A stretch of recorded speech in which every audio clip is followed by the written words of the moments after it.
Assalamualaikum warahmatullahi wabarakatuh. Perkenalkan, nama saya Jasmatu Silvila dengan NIM akhir 212. Tujuan saya membuat video ini untuk memenuhi tugas dari Dr. Sultansa SEAKMMMKCA selaku dosen pengampu mata kuliah Hukum, Bisnis, dan Komersial. Materi yang saya akan bahas saat ini yaitu hubungan-hubungan dalam bisnis. Yang pertama yaitu pengertian hubungan bisnis. Hubungan dapat diartikan sebagai keadaan di mana dua orang saling mempengaruhi satu sama lain, sedangkan bisnis adalah suatu layanan usaha dagang atau jasa yang dibutuhkan oleh masyarakat atau pelanggan untuk memperoleh sebuah laba. Hubungan bisnis dapat diartikan sebagai suatu jalinan kerjasama yang melibatkan dua atau lebih entitas yang terlibat dalam bisnis dan saling menguntungkan dalam mencapai sebuah target. Selanjutnya yaitu tujuan hubungan bisnis. Yang pertama, meningkatkan keuntungan. Yang kedua, meningkatkan pangsa pasar. Yang ketiga, membantu pihak lain untuk memasarkan produk atau jasanya. Yang keempat, meningkatkan modal. Yang kelima, meringankan biaya yang dikeluarkan. Selanjutnya yaitu bentuk-bentuk hubungan bisnis. Di sini ada 4. Yang pertama, agen. Yang kedua, waralaba. Yang ketiga, bangun guna serah. Yang keempat, joint venture. Agen adalah perusahaan perdagangan nasional yang bertindak sebagai perantara untuk nama prinsipal berdasarkan penyajian untuk melakukan pemasaran tanpa melakukan pemindahan hak atas fisik barang dan jasa yang dimiliki atau dikuasai oleh prinsipal yang menunjuknya. Yang dimaksud dengan prinsipal adalah perorangan atau badan usaha yang membentuk badan hukum atau bukan badan hukum di luar negeri atau di dalam negeri yang menunjukkan agen atau distributor untuk melakukan penjualan barang jasa yang dimiliki atau dikuasai. Jenis-jenis keagenan di sini ada 6. Yang pertama, agen manufaktur. Yang kedua, agen penjualan. Yang ketiga, agen pembelian. Yang keempat, agen umum. Yang kelima, agen khusus. Yang keenam, agen tunggal. Selanjutnya yaitu waralaba. Pasal 1 dalam PPRI nomor 42 tahun 2007 menyatakan waralaba merupakan hak khusus yang dimiliki oleh orang perseorangan atau badan usaha terhadap sistem bisnis dengan ciri khas usaha dalam rangka memasarkan barang atau jasa yang telah terbukti berhasil dan dapat dimanfaatkan atau digunakan oleh pihak lain. Waralaba memiliki kriteria. Yang pertama yaitu memiliki ciri khas usaha, yang kedua terbukti sudah memiliki keuntungan, yang ketiga memiliki standar pelayanan dan barang jasa yang ditawarkan secara tertulis. Selanjutnya yaitu sanksi administrasi. Yang pertama peringatan tertulis, yang kedua denda, dan yang terakhir pencabutan surat tanda pendaftaran waralaba. Selanjutnya yaitu bangun guna serah. Definisi bangun guna serah menurut Peraturan Menteri Keuangan Republik Indonesia Nomor 78/PMK 06/2014 adalah pemanfaatan barang milik negara berupa tanah oleh pihak lain dengan cara mendirikan bangunan atau sarana dan fasilitasnya, kemudian dilestarikan oleh pihak lain pada jangka waktu tertentu yang telah disepakati, lalu diserahkan kembali tanah beserta bangunan atau sarana dan fasilitasnya setelah berakhirnya jangka waktu. Dalam Peraturan Menteri Republik Indonesia Nomor 19 Tahun 2016, pihak yang bisa melakukan bangun guna serah adalah pengelola dan pemilik barang dari suatu pemerintah pusat atau pemerintah daerah. Yang kedua, pihak yang bisa menjadi mitra bangun guna serah meliputi BUMN, BUMD atau badan hukum lainnya. Yang ketiga, objek bangun guna serah meliputi barang milik daerah. Yang keempat, sarana dan fasilitas hasil bangun guna serah meliputi peralatan dan mesin, jalan, irigasi, dan jaringan, serta aset lainnya. Yang kelima yaitu bangun guna serah barang milik daerah dilaksanakan dengan bentuk tanah yang berada pada pengelola dan pemilik barang serta milik pemerintah pusat dan pemerintah daerah. Yang keenam yaitu jangka waktu bangun guna serah paling lama 30 tahun sejak perjanjian tersebut ditandatangani. Yang ketujuh, pelaksanaan bangun guna serah dituangkan dalam perjanjian yang ditandatangani oleh gubernur atau bupati atau wali kota dengan mitra bangun guna serah. Yang kedelapan, perjanjian bangun guna serah dituliskan dalam bentuk akta notaris. Dan yang terakhir yaitu berakhirnya jangka waktu bangun guna serah termasuk dalam perjanjian bangun guna serah. Selanjutnya yaitu joint venture.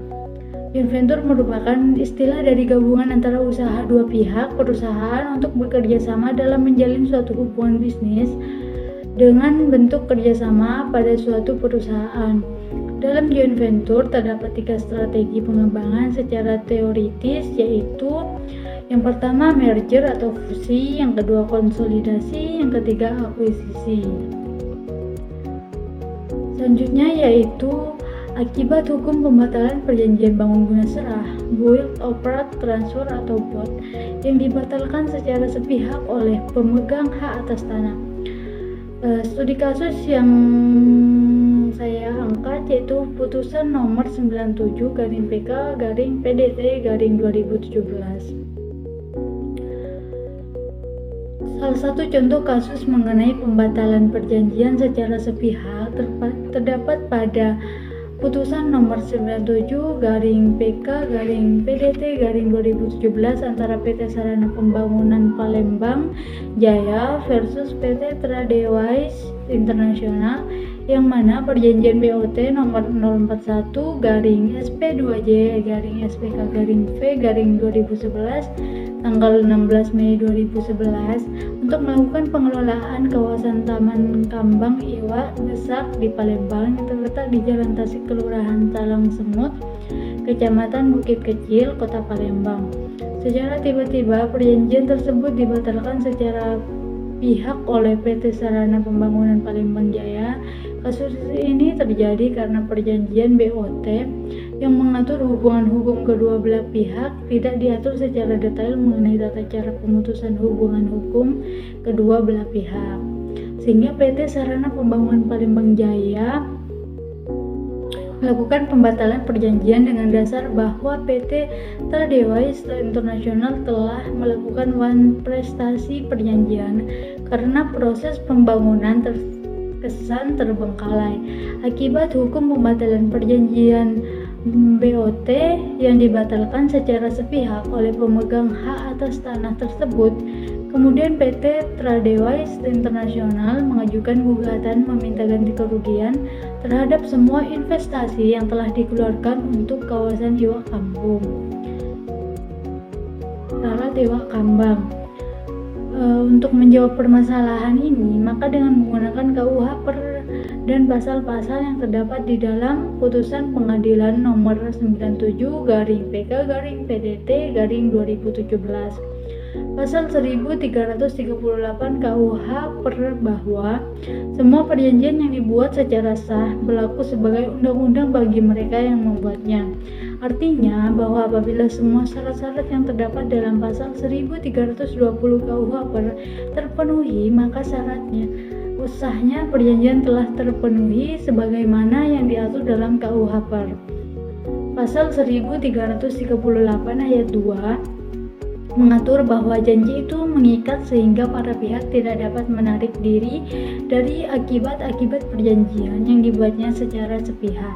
Secara sepihak artinya tidak adanya kesepakatan di pihak lainnya, tetapi dapat ditafsirkan bahwa perjanjian dapat dibatalkan apabila ada kesepakatan di kedua belah pihak. Pasal 1266 KUH juga mengatur bahwa setiap perjanjian tidak batal demi hukum maka harus dimintakan pembatalannya kepada hakim.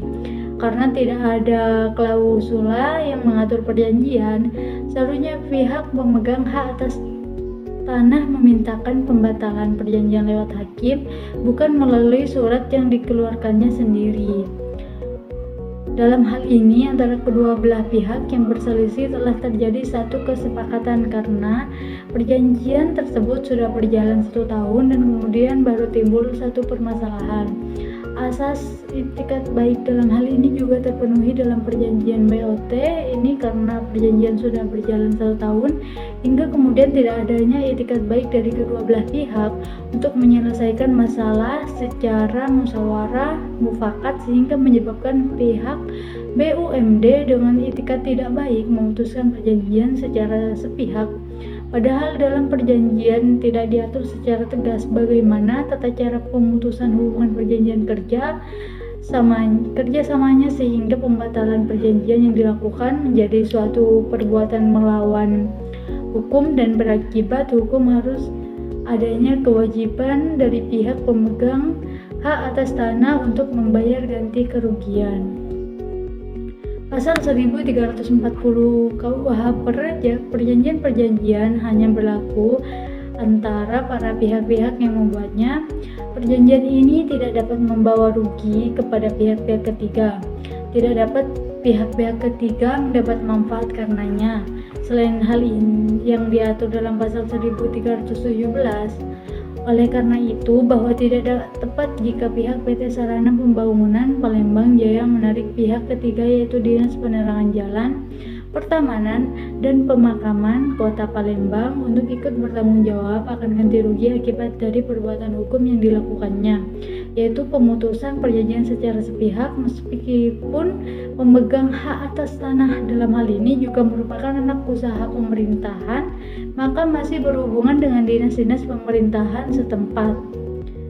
Berdasarkan KUH per pasal 1365 KUH per yang berbunyi setiap perbuatan melawan hukum yang oleh karenanya menimbulkan kerugian pada orang lain yang karena kesalahannya menyebabkan kerugian, maka perbuatan yang dilakukan oleh pemegang hak atas tanah adalah masuk dalam kategori perbuatan melawan hukum yang sangat merugikan pihak investor sehingga pihak pemegang hak atas tanah wajib untuk membayar ganti kerugian yang dialami oleh pihak investor. Pasal 11 huruf B tentang penyelesaian perselisihan bahwa jika dalam hal ini para pihak tidak dapat mencapai persetujuan, maka para pihak akan menyelesaikannya melalui Badan Arbitrase Nasional Indonesia atau BANI cabang Palembang. Akibat hukum dari pembatalan perjanjian secara sepihak oleh pemegang hak atas tanah berdasarkan putusan nomor 97 PK/PDT/2017 ialah kewajiban ganti rugi yang ditetapkan oleh putusan hakim, tetapi ganti rugi tersebut masih belum adil karena dari semua gugatan yang diajukan investor hanya dikabulkan sebagian saja, yaitu PT Sarana Palembang Pembangunan Jaya wajib untuk menjalankan perjanjian seperti semula dan ganti kerugian material yang dikabulkan sebesar Rp4.413.000.000, tetapi tuntutan yang lain seperti kerugian imaterial dan sita jaminan tidak dikabulkan oleh hakim. Mungkin hanya itu yang bisa saya paparkan. Kurang lebihnya mohon maaf. Wassalamualaikum warahmatullahi wabarakatuh.